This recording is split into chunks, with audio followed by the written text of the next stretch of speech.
Well, the cool thing about Richard Donner was that, unlike other filmmakers of his period, like, I don't know, Scorsese, Spielberg, Lucas, that kind of thing. He's a little bit older than those guys, maybe, but he was just working away constantly in Hollywood, like always in the background, just turning in good work. And of course, the current gen of filmmakers are all sending out very heartwarming tributes now that he's passed away, because in many ways he sort of kicked off the whole superhero genre that is dominated the industry now. That's right. He was the executive producer for the X-Men film in 2000. And I think a lot of people have taken a lot of inspiration from him because he did the original Superman, which is still like really watchable in my opinion. And the Richard Donner cut of Superman 2 is way better than the theatrical cut or the original cut, or however you want to call it. If you ever get a chance, I can't recall what exactly is different about it, but I do know for sure that it did feel like a much better movie. Well, and then even after Superman, he went on to make The Goonies and the Lethal Weapon series. The Lethal Weapon, like, so it's not like you can necessarily point at a particular movie and say, oh yeah, that's Richard Donner, and like be able to identify particular stylistic things. I think I've never really picked up on a particular style with him. Maybe I haven't seen enough of his stuff, but the one thing I would say is that he, especially with like the superhero stuff, when it was easy to treat them as sort of like a kid's sort of vehicle for selling toys, right? He, I think, treated them with a lot of seriousness and respect, and tried to at least make them accessible for adults. I can't remember, but I think in X-Men there was only one or two lines that were kind of jokes, but it was a pretty straightforward, serious movie about, two sides with really opposing views and the stuff about like the Holocaust and genocide and all that stuff. Right. I guess you contrast that against the Joel Schumacher. Joel Schumacher, or like even like before Donner's Superman movies, the other screen adaptations of Superman were definitely leaned on the campiness, like the 1960s Batman kind of vibe. The George Reeves Superman from the 50s was definitely like that, and it was definitely more of a kids show. Yeah, right? So then like you move out of TV and you have this first big screen adaptation of Superman. They could have gone the kind of jokey route, but instead, like you were saying, he insisted that it kind of be a little bit more mature. Yeah, exactly. So rest in peace, Richard Donner. You will not be forgotten. It's too bad that he's not really held in the same regard, because I feel like this generation of comic book fans, the only name they'll ever know is probably Kevin Feige. Maybe, yeah. I mean, he's like master of the universe right now, right? Yeah, maybe that's why Kevin Feige issued such a heartwarming tribute to him on Twitter the other day. Oh, okay. I missed that. There's so much going on. I miss things all the time now. There's too much news from all sorts of different outlets and sources, and you don't even know what's real or what's not. Get with the program. There's so much. Okay, sorry. I'm sorry. The grumpy old dude in me is coming out. Okay, all right. Well, on that note, let's jump into the show.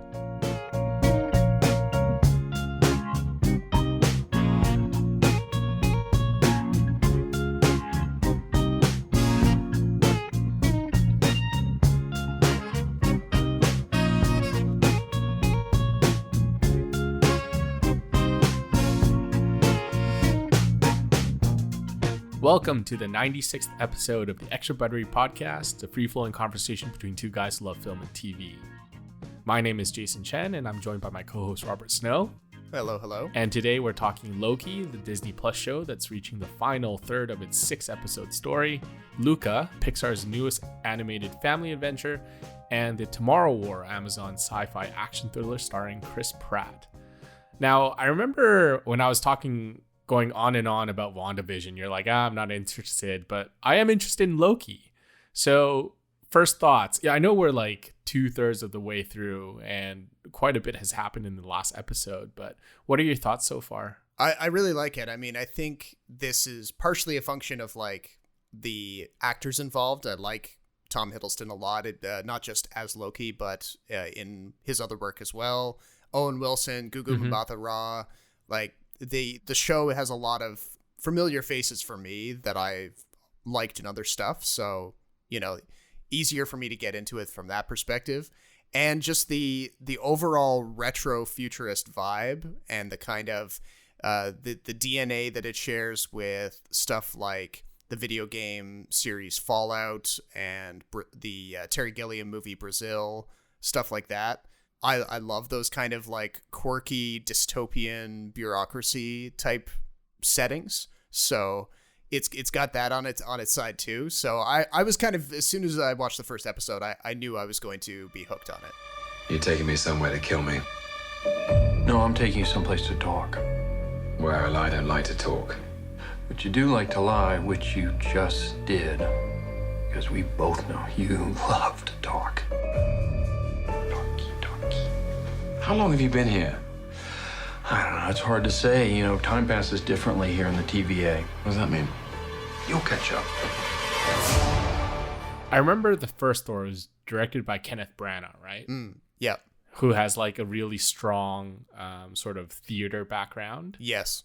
Tom Hiddleston always strikes me as a very Shakespearean actor, like someone I could see more on stage than in movies, because he really has a way of like enunciating every word, and he has all these like sort of movements with his arms that he does. He kind of gets on my nerves sometimes, actually. Of course he does. What do you mean, of course he does? What do you mean by that? I don't know. You just, I can see you kind of taking the devil's advocate position here now, because okay, fine. Maybe he's not quite as.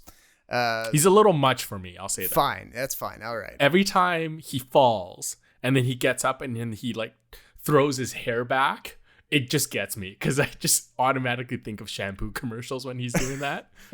Like, I'm just like, dude, just relax. Stop with the exaggeration. I don't know if you've noticed that. Have you? Like, I didn't notice that specific gesture, but I mean, I know what you're talking about. And I think that partially that is just stuff that he's worked into the Loki character specifically. Like, he doesn't do that in every role outside of Marvel. No. It's just, I think just this Loki. But yeah, next time you watch Loki, just count how many times he throws his head and throws his hair. Yeah. I think it's really, really funny. I agree with you though. Like, in terms of the aesthetic, I really love where it's going. It's a little CGI, too much CGI for me, but I think that's fine because you're dealing with alien worlds and alternate universes and whatnot. Yep. Owen Wilson has been great. I don't think it's a surprise that he is one of the most well-received characters so far. He kind of plays a version of himself, and in every single movie he's been, he always whisper talks sometimes. Yeah. And I thought that was really funny and very on point for him. My one major gripe about this show is that we're 4 episodes in, and I'm still not quite sure what direction it's going. And I also felt the first 2 or 3 episodes was too much setup. There wasn't a lot of going on in terms of, just the plot itself. There was a lot of Easter eggs, a lot of teasing. And so I'm hoping episodes 5 and 6 will really ramp it up and give us some sort of like revelation about this universe. Yeah, that's a fair point. I mean, the plot line for people who have not been following along, this show kicks off in the follow-up to Avengers Endgame, the big movie from a couple of years ago, where we see Loki grab hold of the Tesseract, one of the Infinity Stones that he's been lusting after for a long, long time, and he tries to escape captivity with S.H.I.E.L.D., but in so doing, he attracts the attention of the Time Variance Authority, which is this cosmic, multi-dimensional police force who claim to be protecting the sacred timeline, this construct or this belief system that there is one correct version of events throughout all the different dimensions, and that any variant timeline or variant version of a person splitting off through the various dimensions needs to be pruned and cleared up and basically deleted and killed in an effort to preserve that one perfect version of events. And it's all foreseen by these space alien characters called the Timekeepers, which nobody really seems to have a lot of interactions with. Of course, episode 4 seems to have a major revelation on that score. But the whole Time Variance Authority is what fuels a lot of that retrofuturism that I mentioned before. Like, everything is run like a 1960s government agency, but with weird kind of flashes of like, hyper advanced technology blended with old school computers and weird little handheld devices and old school phone receivers. So it, the idea is that Loki's kind of caught up with these people. He's not quite sure if he wants to get rid of the Time Variance Authority entirely or just escape them and go back to whatever his plans were before. And then, of course, he's crossing paths with other versions of himself from various other timelines, which provides most of the action of the past 4 episodes. Yeah, and I think you're specifically talking about Sylvie. Yes, yeah. The female Loki, who I think is a very interesting character. We learn a bit more about her in episode 4. I wonder if she'll ever sort of be a main character in the bigger MCU universe, though. Maybe. I guess it depends. With all of the revelations in episode 4, the question is how much of what we've been seeing is even real. The other thing I wanted to mention is that you talked about like the Tesseract that he steals in one of the timelines. Yeah. But there's one scene in the episode where he finds a drawer of Infinity Stones and he realizes, hey, that's not that important in all of these timelines. Yeah. So the problem with these kind of like Marvel things is that it kind of has to get bigger and bigger, right? So the next villain, whoever it is they introduce after Thanos, has to be bigger than Thanos. Yes. It kind of makes me feel a little less interested in the Infinity War now, knowing how inconsequential those stones may be. Do you get that feeling? Yeah. It's confusing in general because Marvel's approach to time travel, which they didn't really get into until Endgame. Like, they never brought up any kind of form of time travel until the main Avengers figured out a way to go back in time and pluck the Infinity Stones from their various points in time so that they could defeat Thanos. That was the big thing the big win that they had. Mm-hmm. And there was a scene somewhere in that movie where the Ancient One describes to, I guess was it Hulk? Mm-hmm. I can't quite remember.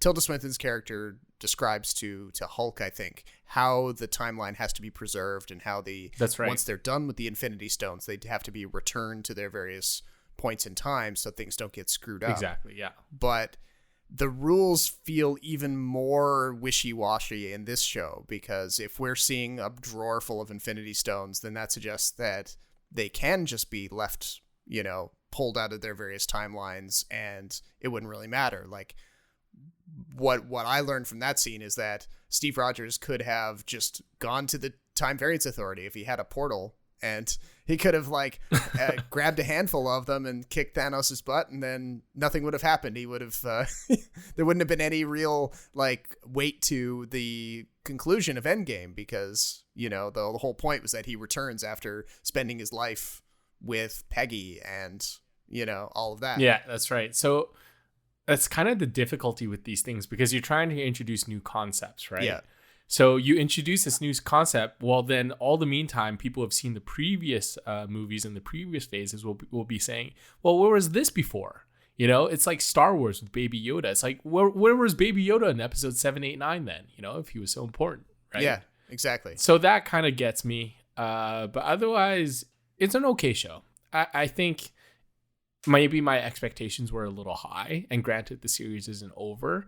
But I expected a little bit more than just Loki running around and trying to convince Owen Wilson that he can be a good guy the entire time. Yeah it feels like the character dynamics in this are not quite as developed as they were in WandaVision, for example. Like, that show had Yes. put a lot of effort into trying to sort out where Wanda's allegiances lie, whether she's an anti-hero or a full-on hero, how she's manipulated by Agatha, all that stuff. And this one, it doesn't really feel like Loki has changed a whole lot in the past 4 episodes. I kind of doubt that he will. But don't you think he's really moving towards being like an actual traditional hero now? Maybe, but then of course we know what the final conclusion of it all is because he can only go so far until he has to end up back on that ship at the beginning of Infinity War to be killed by Thanos. Well, but isn't this Loki the one that escaped New York? It is, yeah.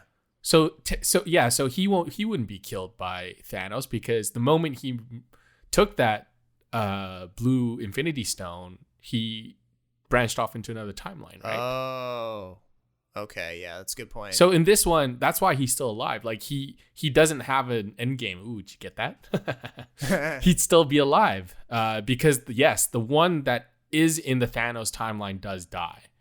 But the one in this timeline, because he's no longer in the sacred timeline, right?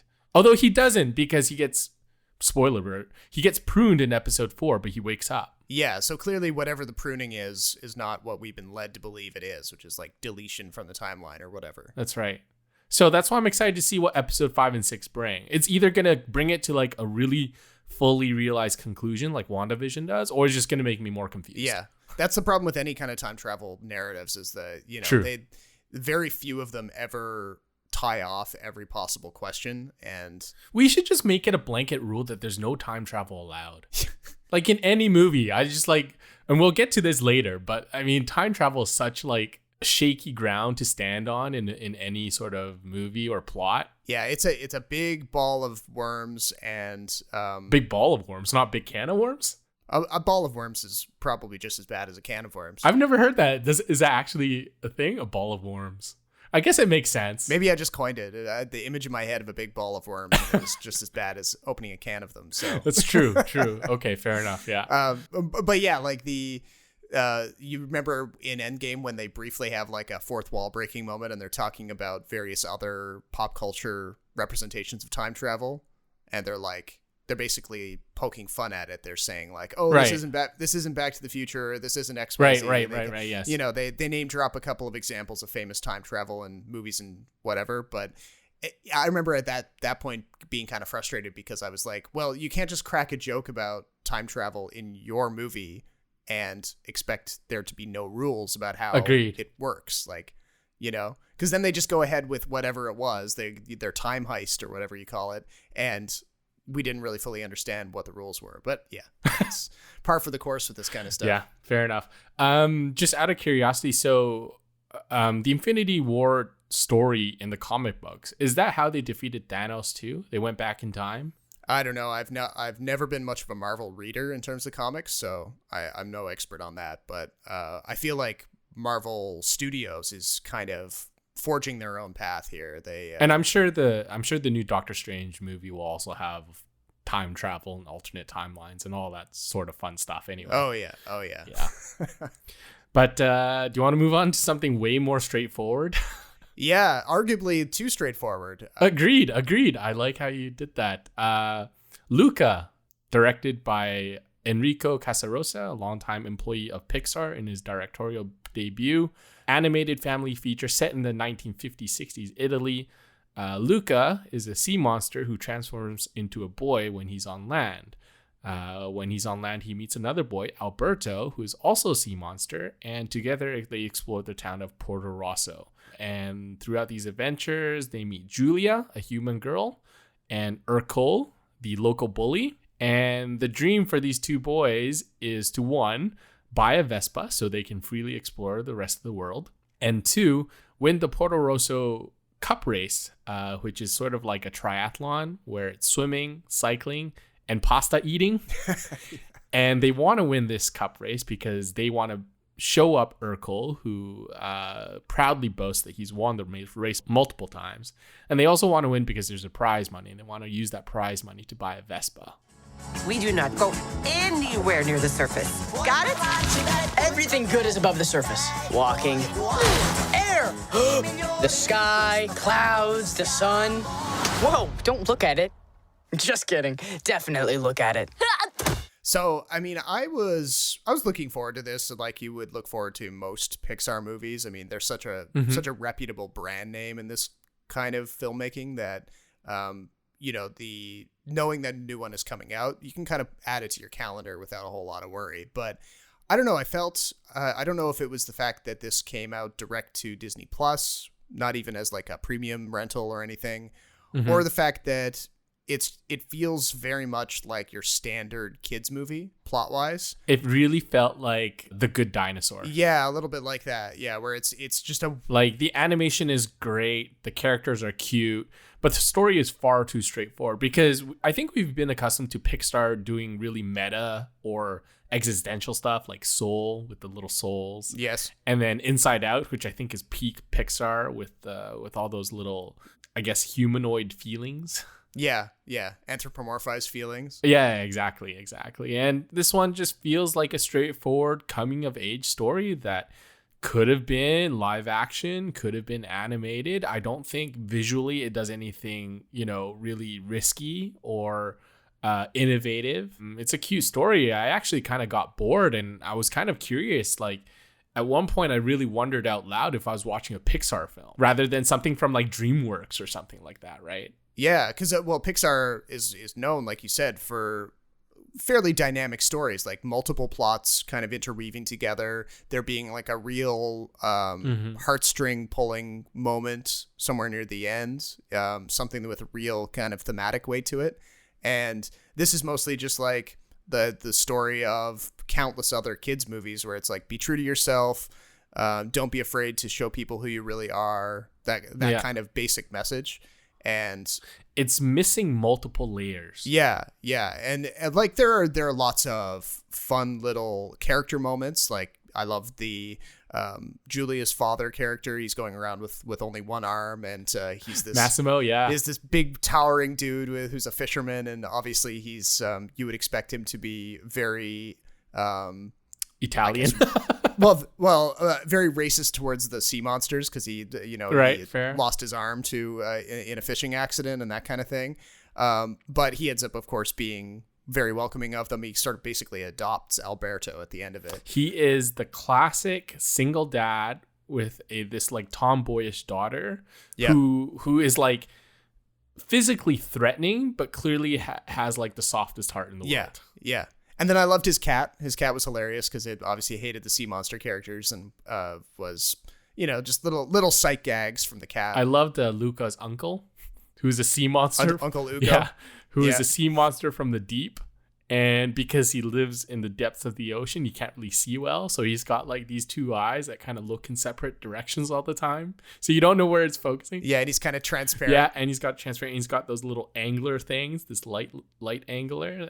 And I thought, I think they really underused him. I think there could have been a lot more funny moments in the movie with involving the adults, not just Luca being like this literal fish out of the water type thing, where he can't walk or he doesn't know how to eat or whatever. Exactly, yeah, because you get the one scene where he's introduced. The idea is that Luca's parents are worried about him spending too much time close to the humans. They think the humans pose like a mortal threat to Luca and their kind. So they say, well, you can't go up near the surface anymore. You're going to go live with Uncle Ugo down in the depths. And so that's actually the catalyst that gets him to run away with Alberto to the human town.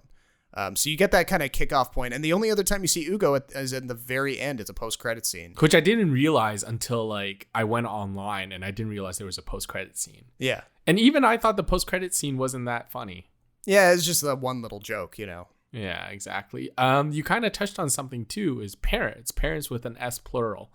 In most of the past Pixar films, the main character has often come from like a single parent family home. Right. But for this one and Inside Out, you see two parents now. And I wonder if that's a philosophical change from Pixar. I wonder if there was any thought given to it. Because if you look at Toy Story, Andy's got his mom, right? Yep. All the other ones that I can think of, Russell and Up. Well, does Russell have two parents? It's unclear. You don't ever see them on screen. I know the old dude. What's his name? Carl, yeah, loses his wife really early on, right? So there's always some sort of like family tragedy where someone really important dies or it goes missing or something like that. So, and I think that kind of element is missing emotionally. I think if it was like a single parent, kind of like in Finding Nemo, where you have a single dad who is like really worried for his son's health and well-being because he is traumatized by something in the past. Mm-hmm. I think there's more to that than, sea monsters not daring to venture out there because they're being hunted. Yeah, and they don't despite all of the fears that the two sea monster parents have about the humans. They go to land no problem, by the way. They surface on land, they're running around the town, bullying all the local village kids for like days, it seems. They're just pushing them into the fountain and like dropping things on their head and stuff. But the parents like you don't really get a sense of where the parents got their fear of the humans from. You don't get that kind of like real gut punch moment where you see, oh, okay, the sea monsters have a really good reason to be afraid of the humans because they really have come close to being killed by them before or something like that. Right. And even the grandma is like, so what? He went to land. Who cares? Yeah. And later on, we even see that there are other sea monsters in disguise living in the town. So right. Exactly. So it kind of takes that element of danger away. Yeah. Right. Where you're just like, okay, Luca's parents were just being unreasonably protective, overbearing. Yeah. And then the other core relationship is just between Luca and Alberto because they're kind of at odds over whether Alberto wants to kind of keep things the way they are, and he would prefer to just sort of have a completely free-wheeling sort of life. He wants to get on the Vespa, explore the world, not have any connections to anyone. And it's revealed that he has a single parent in his background who kind of abandoned him. So that's the I think he would have been a more interesting main character though, eh? Possibly, yeah. But then that's contrasted against Luca, who has both parents and has a certain amount of support from them, but ultimately he's kind of on board with the Vespa idea, but he'd actually prefer to go to school with Julia and expand his horizons that way. Yeah, what a goody two shoes. Like, what kind of kid is like, Mom and Dad, I want to go to school and learn stuff? I think more kids identify more with Alberto. Maybe, yeah. Certainly the types of kids who would gravitate towards Pixar, I think, because Pixar's always been more about those kinds of characters, like you said. The oddball one, right? Yeah. Like the one that's left out. Yeah, I totally agree with you. There's nothing interesting about the goody two shoes who tries to be the or a protagonist every single time. Anyway, to me anyway. But I was watching the relationship between Alberto and Luca, and it really reminded me of Call Me By Your Name. Yeah, there was a lot of people making that connection. Yeah, and I went online and I was kind of surprised that I wasn't the only one to really make this connection. And I don't know if Call Me By Your Name has ruined all Italian coming of age stories for me for all time now. But there was a bit of a gay undertone between Alberto and Luca because, they bathe together, live together, were wholly dependent on each other. Even the director had to come out and say, you know what, these are prepubescent boys. It's clearly a platonic relationship. Yeah. But I couldn't just escape that thought. And I wonder if it's because Call Me By Your Name was so impactful for me. Yeah. So memorable, or if I'm just, weird. I think there was a certain amount of kind of, maybe wishful thinking is the wrong way to put it, but that kind of sense of it would be good to see Disney make a story like that, because up until now they've been very scared of having same-sex relationships of any kind in their movies, even if it's well, you need that China money, right? Exactly. Yeah. I mean, they're this, look at Star Wars. Yeah, they're this multinational company. Same thing with the end of Rise of Skywalker. They kept the gay kiss way in the background with two supporting characters. So it's clear that that's a motivation for them. They're not going to come right out and confirm anything like that, even if it does bear a really close resemblance to it. But I don't know. It's probably the setting and the aesthetic, and two young boys running wild. That plays a part for sure. And I mean, did you get that feeling though? I mean, I saw why people would see that connection, but I didn't myself pick up on it because Oh, okay. So I'm being weird, I think. No. I mean, well, like we said, there's lots of other people who saw the connection too, but but I'm more on the side of the director who says that he acknowledges that there's similarities there, but the intention of the script was to just have them be friends. Right. Platonic friendship. So yeah, I can't say I love this. It's got to be near the bottom in terms of Pixar films. Mind you, the bar is pretty high. Yes, that's true. Yeah, and the floor is really high as well. So I mean, it stands out against all the other animated films because it's so well done. In terms of the animation and the character design, but story-wise, I found it really lacking. So, unfortunately, I can't really recommend it to everyone. No, it's the kind of thing where you won't go wrong by tossing it on for your kids on Disney Plus if you're looking for something for that to distract them on a rainy day. But it's not the kind of thing that you would rush out to see and pay $50 if it was playing in a movie theater. Yeah, this is the type of Pixar movie where parents leave it on for their kids rather than watching it with their kids, I think. So then changing gears entirely, way back to the time travel stuff, Maybe we should have done this in a different order. Yeah, I agree. Who cares? Who cares? Doesn't matter. It's our show. We make the rules. Well, so we did Loki and Luca, so that's the connection there. I guess. Yeah. Okay. Good point. But yeah, let's talk about the Tomorrow War. This big $200 million alleged acquisition from Paramount on Amazon Prime. 30 years in the future. We are fighting a war. Our enemy is not human, and we are losing. We need you to fight. I will be back. I love you, Chickpea. 7 days from now, when you're sent into that war, you won't be fighting for your country. You'll be fighting for the world. And this is as close to like a summer tentpole that Amazon's probably going to get this summer, I would say, unless they've got a few others on their calendar for the next month or two.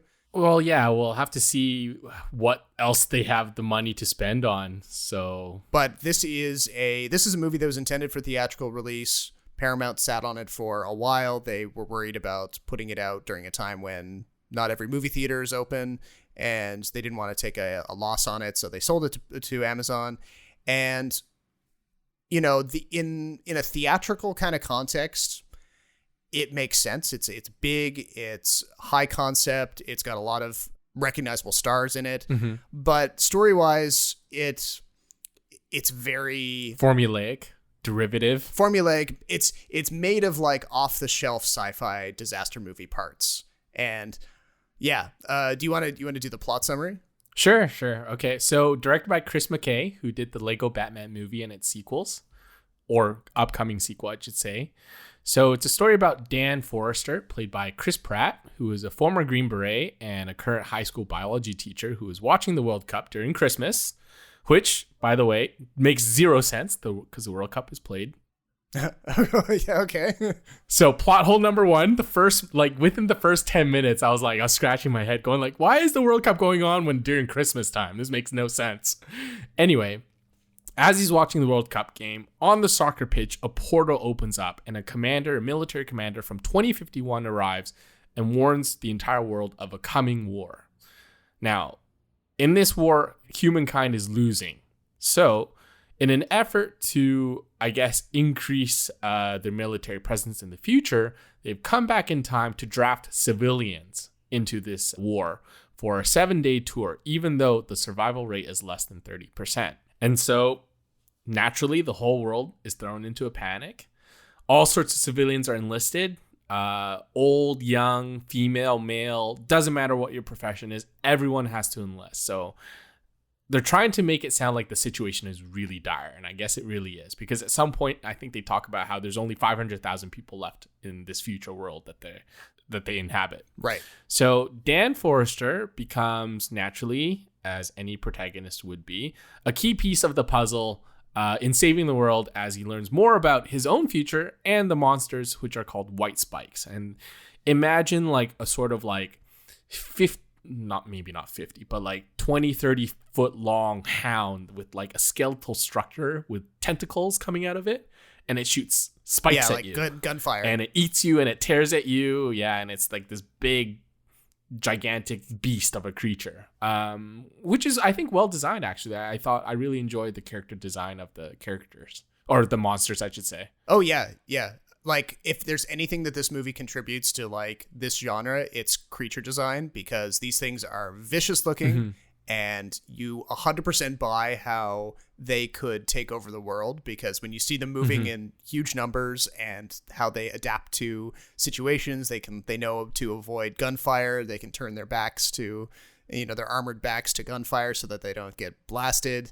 They can glide from high places into combat. They're nasty, nasty things. And the queen ones are even tougher. And there's a number of times where a fight seems to be going towards the humans, and then the white spikes are very clever and they turn the tables. So right, exactly. All of that stuff is very tense, very dynamic, fun to watch. But it's just the plot around all that stuff that feels like so many other better movies kind of stapled together. We'll get into it in just a sec, because you mentioned that Amazon had bought this from Paramount for $200 million. Now, I have no idea what goes on and how do they arrive at this figure. But to me, if this movie was ever released worldwide, I feel like it would have grossed more than 200 million, no? In a normal year, yeah. I think the question was like Paramount didn't know. I feel like they sold it at a discount. Yeah, but during COVID though, that's the thing. I mean, true, but if like let's say it had come out on schedule like I don't know November, December last year, they would have had a hard time hitting like 300, 400. I would guess with the number of course, yeah, with the number of like North American theaters that were open. So they were probably looking at it. They were like, God, we've spent so much money to make this thing, and we probably won't make back our budget if we release it now. Let's kick it to Amazon. Well, I mean, that's true. I mean, I guess hindsight is 2020, but I do think we're closer to getting out of COVID than being in the midst of it. Yeah. So I wonder if Paramount could have just held out for like another year, just like 007, and really tried to bank on the box office receipts they would have received. Because I feel like a film like this would have a lot of appeal for casual moviegoers and overseas. I mean, that's just like a minor thing I was kind of wondering about. Yeah. There's nothing in it that would really kind of piss you off necessarily, especially if you're a casual viewer who doesn't like kind of dissect movies the way we do. Or have salty opinions. Yes. Yes. Yeah. But yeah, I was really on board with this in the first 2/3 of it, like all the way up to the big climactic moment where Chris Pratt and Yvonne Strahovski, who plays the future version of his daughter, they have successfully captured one of these alien queens, and they've determined that if they can analyze her blood, they can develop a toxin that will kill all these white spikes. And the idea is for Chris Pratt's character to take this new toxin back with him at the end of his 7-day tour, and then he can give it to his people so that they can mass manufacture it and send all of that toxin forward into the future to deal with the threat. So they build up to this whole moment. The white spikes obviously get wise to what's going on. They send a huge force to stop the humans. There's this really wrenching moment where Chris Pratt has to say goodbye to his adult daughter, and she's like getting torn up by all of the creatures, all of that stuff. And then the movie keeps going. Agreed. I honestly thought that was the end. Yeah. And I was like, okay, I can, like, they did so much stuff off the front of the movie to tell you about how humanity's come together and are willing to take this crazy long shot to, convince millions of people to sign up for this global draft and build all this infrastructure and hire all these people to send soldiers forward into the future. But then when Chris Pratt comes back with the one killer cure to the whole problem, they don't believe him, and they say, no, we're not going to give you any money or people to go chase this lead. You have to get your conspiracy theorist father, played by J.K. Simmons, to fly you incognito with like 7 other people into the middle of nowhere to try to kill these things. Into Russian airspace, not middle of nowhere. Okay, well, let's kind of rewind for a bit because... Okay, yeah, maybe we skipped ahead. Because there are a lot of things, I think, just wrong with how the movie progresses to that point. Right. First of all, the opening scene where we see Chris Pratt, like the first shot you see is Chris Pratt traveling through that wormhole, that jump link technology to move him to the future. Right. One, I thought that was a bad idea. I think it should have started with the World Cup announcement. I think that would have been a lot better, because when he's going through the wormhole, it doesn't make me think, I wonder what it is. Just makes me go, what the hell am I watching? Yeah. And then it goes to present day, and I'm like, okay, well, how does this connect? I'm a little confused here. So that was the first thing. The second thing is Chris Pratt plays a former decorated Green Beret who's forced to become a biology teacher. I mean, who is called into action, and obviously his background conveniently is very convenient. Yes. Conveniently very convenient. Yeah, and he's, stands out from this ragtag group of civilian draftees that go into war. And the part, when they first, we're going to spoilers now, so I don't care, but when they time jump and then all of a sudden the technology is messed up and he's falling like 100 feet through the air. Yeah. And him and the several other key characters are the ones that just happen to land into like a pool on the rooftop of a building. It was just ridiculous. Yeah. And they never really circle back to explain how they screwed up that jump so bad, or, what was going on there. And they never explain how they fixed it either. No. Like if it's gonna screw up going that way, then it's just as likely to screw up when he's being zapped back at the right. At the end of the second act or whatever. And so they infiltrate this building. We're introduced to this female character who obviously is commander of the future forces, who is very obviously connected to him somehow. Like you make the connection right away that she's either really important or somehow tied into their lives in 2022 or the present day, whatever you want to call it. Right. But I thought the introduction of the White Spikes was very well done. Yeah, lots of tension there. They don't give it all away right away. There's a lot of like seeing them from a distance kind of thing. Mm-hmm. And so they have this long, drawn out battle with the White Spikes. Never mind the fact that somehow, a team of 5 people can fend off like a giant horde of White Spikes, even though I'd say most of them have no military training whatsoever. Yeah. I'm also a little surprised that guns from 2051 or whatever are just as terrible. Well, not terrible, but the same technology as the guns we have today. Yeah, you'd think that we'd be talking laser beams or something by this point. Yeah, exactly. And so there's this moment kind of like in The Rock where like fighter planes are coming in, they're gonna carpet bomb the city and they have to get out of the way, and the jets do carpet bomb the city, but they all somehow survive. Yeah, and of course by that point the Chris Pratt's little fighting team has been cut down pretty heavily by the White Spikes, but still plot armor around the few core people. Yeah, so much plot armor. And so we go through all this stuff and they do all sorts of explaining and whatnot, and you're like, okay, all right, this is a very generic movie so far, and I don't want to spoil all of it, but yes, we reach a point where they develop a cure. Chris Pratt goes back to the present. Yep. And he realizes, oh crap, the White Spikes of the future have destroyed that time travel technology that humans have developed. Yeah. And he can no longer send a cure back to the future to save humanity. I thought that would have been a perfect ending to the movie. Yeah. Like if you're gonna go for like kind of subversion type stuff, like a slightly dark ending, that would work pretty well. Yeah, I think that would have been a great ending, because you talk about all this time Chris Pratt's character has all this plot armor, things are going his way the entire time, and then the final twist is that, hey, everything that you did is for nothing, and it's through no failure of your own. It's just that something totally unplanned and unexpected ruined everything. And I think that to me is much more realistic than whatever happens next. Yeah. Because they have to set up this kind of very implausible series of events where the government doesn't believe him, doesn't want to take a risk on his theory.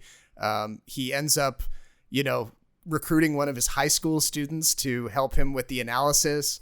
I was going to say, the biggest code breaker, the biggest key to his new plan was a high school kid. Yeah, who happened to be like who just happens to know about volcanoes. Yeah. So they do some quick like oh back of the napkin type of math, and they figure out, where this thing is supposed to be, and they launch their final mission to eradicate these things. Yeah. But the whole time I was like, I just did not buy that it would get to that kind of skeleton crew kind of phase. Like I don't care about any of the hand wavy stuff they do about, oh, there's some rioting on the go and we're too busy quelling the riots. I'm like, you have a global draft going on. You don't have maybe 20 or 50 extra people to send with Chris Pratt into Russia to help him out. Yeah. Or just like, what else do you have to lose? Yeah.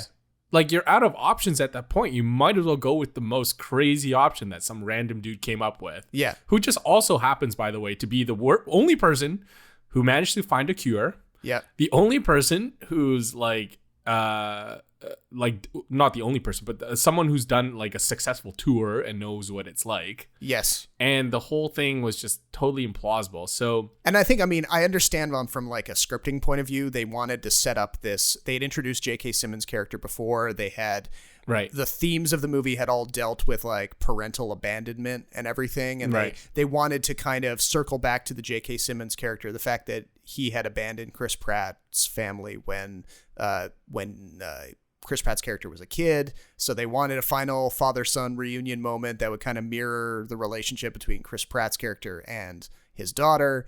So, fine and dandy, we get that kind of catharsis, blah, blah, blah. But it could have been done in a way more fulfilling way, I think. The other time I thought the movie could have ended a lot better was when they find this alien spaceship and they realize it's a colony. Yeah. It has a lot of Alien vibes in that sense. Big time. Oh yeah, huge like Alien Covenant or even Prometheus ripoffs. Like yeah. There's some Starship Troopers in there. I mean, Starship Troopers is a way better movie than this because I agree. At least it has the kind of guts to have it be like a fascist satire type thing. Yeah, it's laden with political commentary that this one doesn't, right? This movie is like the furthest this movie goes in terms of like political commentary is like, oh, the white spikes were awoken by climate change. Or like, oh, politicians are terrible and they take credit for everything. Yeah, just like real lame cliches. What was the other movie that this reminded me of? Oh, there's some Edge of Tomorrow in there, the Tom Cruise. There's Edge of Tomorrow. There's Independence Day. There's definitely a bit of Interstellar with the future father and daughter kind of relationship and how they manage to solve a problem together. Yep. You're right. It pulls a little bit of everything. And not that it doesn't come together well. It's just that for a film like this, where, you know, I think a lot of things were well done, including the acting and the general idea, it kind of relies on too many previous plot points that we've seen in all the other films. And I mean, I will hand it to that final showdown in Russia with the Queen alien. That was really solid. Again, like, you know, backs up the whole idea of how tough these things are. And just when you think that they stabbed her with the toxin, she bites off her own arm and keeps fighting. I mean, she does not go down easy. Yeah, that part was awesome, by the way. I thought that was really smart. But the part where, like, was it Sam Robinson, the co-star? Oh, yeah, the guy from I Think You Should Leave. Yeah, Sam Robinson, J.K. Simmons, Chris Pratt. So much plot armor, it is ridiculous. Yeah. And I was surprised when he wanted to go with them on the mission, because when he wakes up after surviving his tour, it looked like he'd been so wrecked and he was so like overcome with PTSD that there was no way he was gonna get up again. But I'm surprised they didn't bring along the high school kid who was an expert in volcanoes. He would have been a really useful guy to have around. Even after he gave them the key to where everything was, they still had to dig around in the ice for a while. Can I also mention that Sam Robinson's character is apparently the CEO of a geothermal research company, and he knows nothing about volcanoes? What the hell is this? There are a lot of things that you just have to let slide. Yeah. And it's that type of movie. And Chris Pratt, like, kudos to him. He's made like a career out of this, right?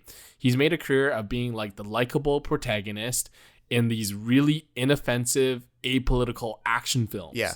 Which I guess plays into his personal politics too. He's been criticized in the press and stuff for being a fundamentalist Christian, and you know, obviously he. Oh, is he? I didn't know that. Yeah, but he's not going to make any movies like that for his mainline career, because he knows that would be very divisive. So he seems to be deliberately picking movies that are like almost inoffensive to a fault. He does not rock the boat. And I think that's why studios will always cast him. Because, I mean, credit to him, he's like a good actor in my opinion. Like if you want something, you know, like actiony and you need a protagonist, maybe down the road he goes through like a reconnaissance type deal where he like totally reinvents himself as a dramatic actor.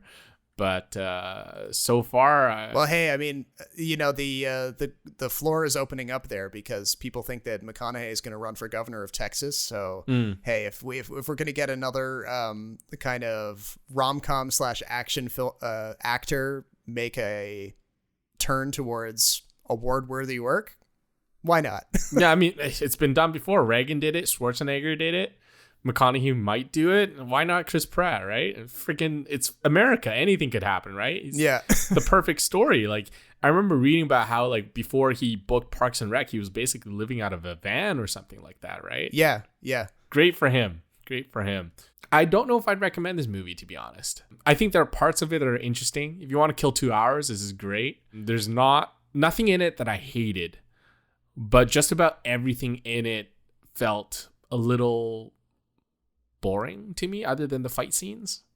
It felt like a cutscene video game for half of it. Yeah, and I feel like a lot of the problem is just the structure. Like, I can envision a version of this movie that's like 20 minutes shorter, and instead of like time warping back to his present time. There's like, I don't know, a malfunction with his time warp bracelet or whatever. And he finds himself, you know, having to go with Yvonne Strahovski and a few other people to do that crack team mission in a different timeline that's like not where he came from or where he went, you know, and we don't have to have that whole extra buildup that we get in the third act here. So, you know, I feel like if the script had been a bit tweaked and had been trimmed down and simplified, it might have hit harder. But yeah, if you're a fan of sci-fi stuff and you want to see some really cool villains, I can recommend it on that front. But everything else, like if you're looking for a real hard-hitting story, this ain't it. Yeah, agreed. I do have one burning question for you. Okay. So there's a scene where after a lengthy fight where they go attack the White Spike's nest, Yvonne Strahovski and Chris Pratt barely escape. And Chris Pratt is obviously very curious about what happens between 2022 and 2051. And he asks Yvonne, you know, what happened to us? Like, why are you alone in this? How do I die? What happens to your mom? Blah, blah, blah. And she goes into this little sob story about how, you know, you left us and then you died in a car accident. And as she's relaying the story and she's got like tears streaming down her face, the only thing I can think of is like, what? At what point does he become this like totally absentee dad? Like if he had traveled back in time and figured out that the cure doesn't work, yeah, maybe that's what pushes him away from his family, because he realizes that everything he does is futile and he's too depressed to deal with anything, right?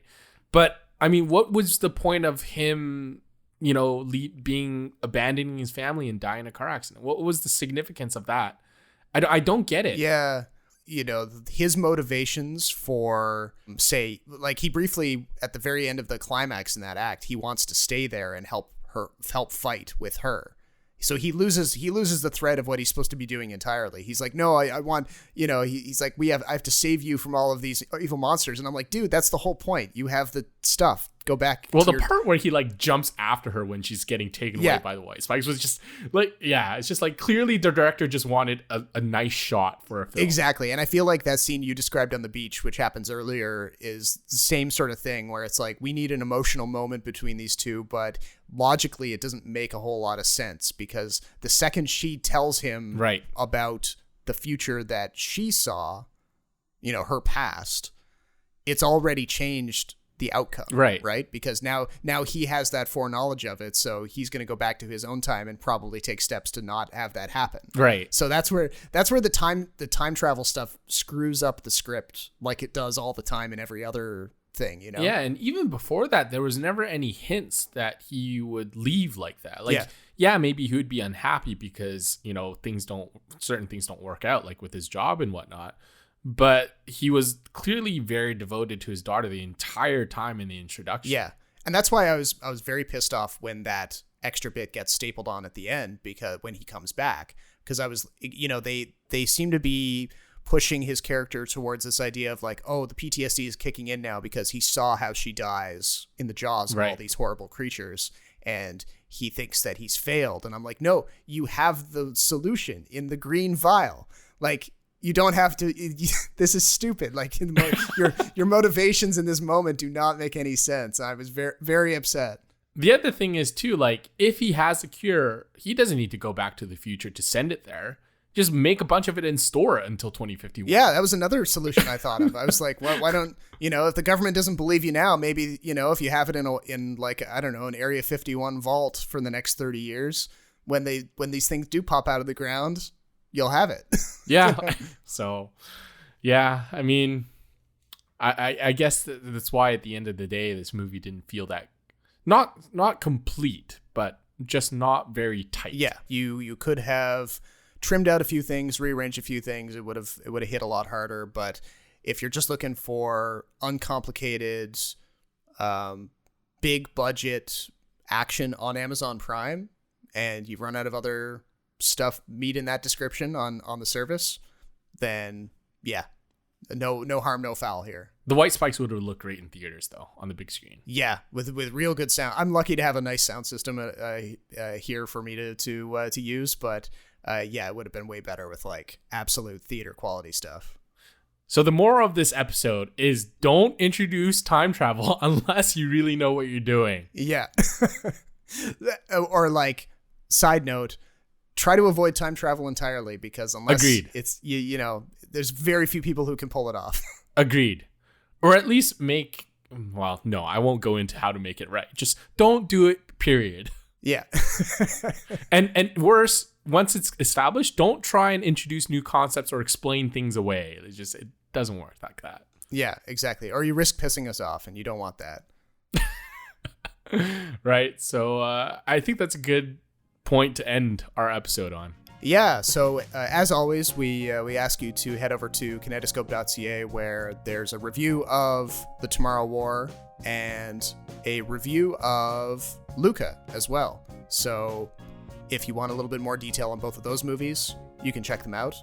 And if you're liking this podcast, make sure to subscribe to it, first of all, on the platform of your choice, but also give us a little rating so that it rises up the ladder a little bit, helps other people find the show. But until the next episode, my name is Robert Snow in Toronto. And my name is Jason Chen in Vancouver. Thank you for listening, and we'll talk to you next time.